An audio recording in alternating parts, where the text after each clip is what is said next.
Hello, Bacho. Let's read this question. So this question says, in the circuit shown, E1, E2, E3 2 volt हैं, R1, R2 4 ohms. The current flowing from point A and B through battery E2 is, ठीक है।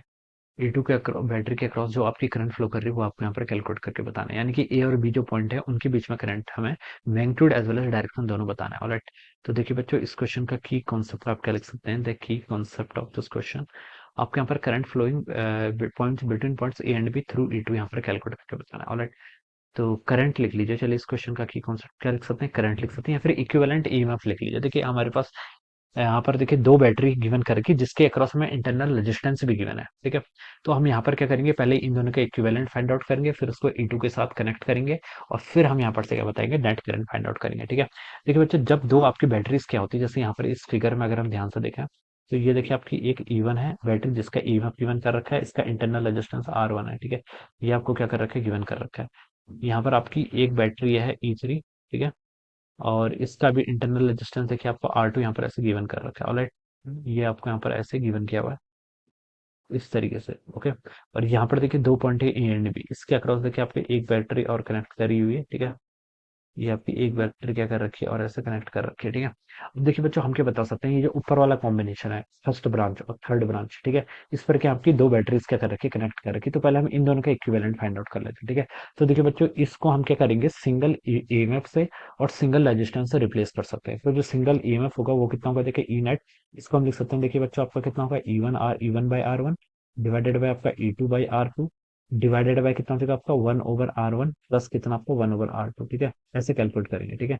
अब देखिए E1 की value आपको given करके कितने 2, ठीक है। पोलरिटी का ध्यान देना है। देखिए इसका पॉजिटिव टर्मिनल लेफ्ट पे है, नेगेटिव राइट पर है, इसका पॉजिटिव टर्मिनल भी लेफ्ट पे, नेगेटिव राइट पे है, ठीक है। तो पोलरिटी तो सेम है, ठीक है। तो E1 की वैल्यू बच्चों कितनी आपकी 2 है, डिवाइडेड बाय R1 R2 दोनों की वैल्यू 4 ओम्स है, तो ये भी 2/4 हो जाएगा। यहाँ पर भी कितना हो जाएगा आपका 2/4 के equal, divided by 1/R1 R1 की वैल्यू अगेन 4 है, और यहाँ पर भी कितना हो जाएगा 4 हो जाएगा। ये वैल्यू यहाँ से इतनी जाएगी, 2/4 प्लस 2/4 कितना होता है आपका 4/4, यानी कि 1 के इक्वल, डिवाइडेड बाई 1/4 प्लस 1/4 कितना होता है 1/2, यानी कि ये ऊपर जाएगा तो आपका 2 के इक्वल हो जाएगा। तो आपका 2 वोल्ट आ गया। तो ये तो आपका ई नेट आ गया, फिर ई इक्विवेलेंट आ गया कितना, 2 वोल्ट के इक्वल। और देखिए आर नेट कितना होगा, आर नेट देखिए यहाँ पर से R1 एंड R2 की बात कर रहा हूँ मैं सिर्फ अभी, ठीक है। इस वाली ब्रांच को मैंने सॉर्ट कर दिया, ठीक है। ए और बी के अबाउट में फाइंड आउट कर रहा हूँ। R1 and R2 these are connected and what, parallel, parallel में कनेक्टेड है। पैरेलल में कैसे मल्टीप्लाई करते हैं, R1 R2 divided by R1 plus R2, ठीक है, ये नेट होता है। तो R1 इंटू R2 करेंगे तो 16 divided by R1 plus R2 करेंगे तो 4 प्लस 4 8, तो ये आपका 2 ओम्स के इक्वल हो जाएगा, ठीक है। तो आपने देखिए नेट फाइंड आउट कर लिया। इसको अब देखिए मैं कैसे लिखता हूँ, मैं इसको ऐसे लिखूंगा, ये आपके दो पॉइंट है ए एंड बी, ठीक है, इसके बीच में आपकी एक ऐसे बैटरी कनेक्टेड है, this point is B, this point is A, ठीक है। इसका ईएमएफ E2 है, E2 कितना आपका 2 वोल्ट के इक्वल है, ठीक है, ये आपने यहाँ पर लिख लिया। अब जो आपकी दूसरी ब्रांच है देखिए, उस पर ई नेट और आर नेट से इसको रिप्लेस कर लीजिए। ई नेट देखिए कितना आ रहा है आपका 2 वोल्ट के इक्वल आ रहा है, तो इसकी पोलरिटी आपकी वैसी रहेगी जैसे अदर दो की थी, ठीक है। तो 2 वोल्ट ऐसे रहेगा। और आर नेट कितना होगा 2 ओम्स, तो यहाँ पर इसको ऐसे 2 ओम से रिप्लेस कर लीजिए, ठीक है। तो ये आ जाएगा, ठीक है। मैंने फर्स्ट ब्रांच और थर्ड ब्रांच को इससे क्या कर लिया, सिंपली ऐसे रिप्रेजेंट कर दिया। अब मुझे बच्चों देखिए क्या बताना है, करंट और उसकी वैल्यू बताना है, ठीक है।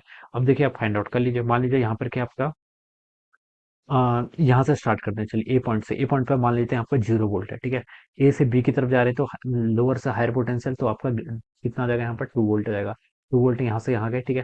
फिर नेगेटिव से पॉजिटिव और जाएंगे तो 2 और 2 कितना हो जाएगा 4 हो जाएगा, ठीक है। तो देखिए आप इसमें किरचॉफ लॉ लगा लीजिए बेसिकली। तो 2 और 2 देखिए मैं करंट बता सकता हूँ सिंपली। देखिए नेगेटिव से पॉजिटिव जा रहे हैं तो 2, फिर अगेन यहाँ से नेगेटिव से पॉजिटिव जाएंगे तो 2 प्लस 2 कितना 4, तो 4 volt divided by total resistance कितना आ रहा है 2 ओम्स का, ठीक है। तो यहाँ से लिख सकता हूँ जबकि करंट आएगी वो कितना जाएगी 2 एम्पियर के इक्वल। अब मुझे यहाँ पर करंट की डायरेक्शन बतानी, current always flow from battery, देखिए कैसे बिहेव करी, बैटरी बिहेविंग लाइक सोर्स की तरफ बिहेव कर रही है, तो हायर पोटेंशियल से लोअर पोटेंशियल, यानी कि this will be the direction of the current, ठीक है। अब ये डायरेक्शन कहाँ से कहाँ है, ए से बी की तरफ है, तो हम लिख सकते हैं फ्रॉम ए टू बी, ठीक है। तो 2 एम्पियर और डायरेक्शन क्या जाएगी करंट की, फ्रॉम ए टू बी, ऐसे यहाँ पर हमें लिख देना है, ठीक है। This would be the answer of this question. तो कौन सा देखिए बी ऑप्शन से मैच कर रहा है, so this will be the correct answer of this question. So I hope you all understood this concept. All the best and thank you so much.